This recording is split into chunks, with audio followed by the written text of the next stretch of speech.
So we have the new Tata Safari, but is it the Safari that we knew? That bold, powerful boxy SUVs that would slay Scorpios and Fortuner?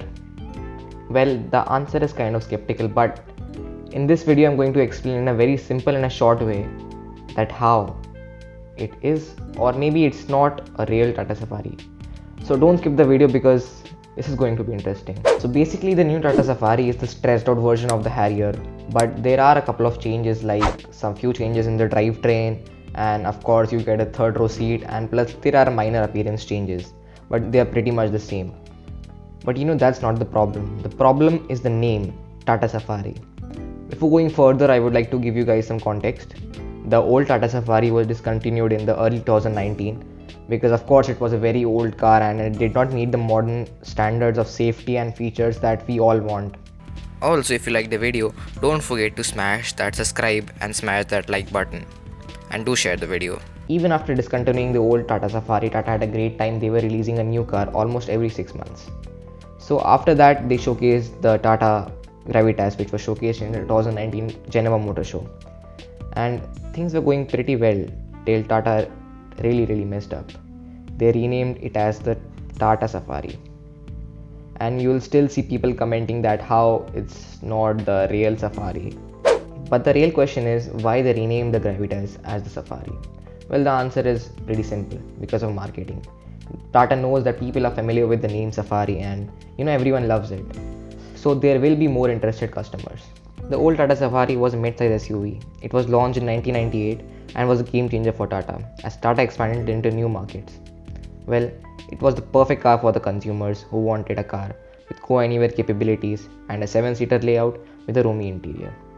The car had really took over on the markets as there were only a few amount of cars present in that segment. Okay, so that was some details of the old Safari. Now let's jump into the new one. Initially shown under the name Buzzet and then Gravitas, it was quite a good car which everyone was looking forward to. But is it worthy of the name Safari? This is a bit difficult to answer. So the car has a 2-liter 4-cylinder multijet sourced from the Fiat Chrysler group, which is also there in the Jeep Compass and of course in the Tata Harrier. It makes 170 HP and 350 Nm of torque, which is pretty impressive. Moreover, it's built on the Omega Arc platform, which is also used by some of the Land Rovers. So I think there is no need to complain about the platform. I mean, come on, it's from a Range Rover. For now, there will be 2 transmission options, a 6-speed manual and a 6-speed automatic. The automatic gearbox will be sourced from the Hyundai group, which is also proving itself pretty good in the Tata Harrier. So the only problem here is the Tata Safari is front wheel drive and has a monocoque chassis. For those of you who don't know the difference between monocoque and ladder on frame, I'll explain this to you in a very simple form, or else this video is going to be very long. Ladder on frame is preferred for off-roading as it is pretty rigid, while monocoque chassis is pretty light and is used in normal vehicles. I'll provide a link to a forum below. You can check it out if you don't know the difference, or else this video is going to be very long, so I can't explain both of these in detail. So the old Tata Safari, being 4x4 ladder on frame and it had a great suspension, was a pretty good off-roader.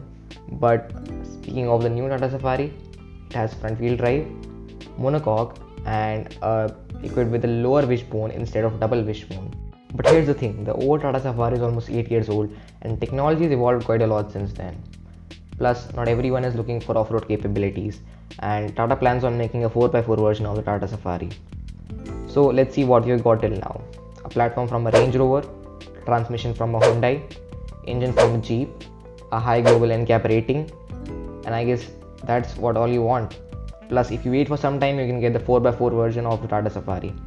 Speaking of the monocoque and the ladder on frame chassis, even the Range Rover Defender has the monocoque chassis, and still it's one of the best off-roaders in the market. So I think the Tata Safari should be a great car, and Tata is making great cars now. Talking about the name Safari, you didn't have the same problem with the name Gravitas, did you? I know it hurts when a company tries to revive a legend and it disappoints people, but let me give you an example. The electric Mustang Mach-E is an electric crossover, whereas the Ford Mustang, the original Mustang, is an old school V8 car. People complain that why does this electric Mustang have a Mustang badge? I don't have any problem because I think it's a great car in terms of a crossover. check out any review. Just watch a Doug DeMoro video and you'll get that why the electric Mustang is still a great car. That's the point. Don't go by the name of the car. Just see the quality of the product. I say the Tata Safari is a great car.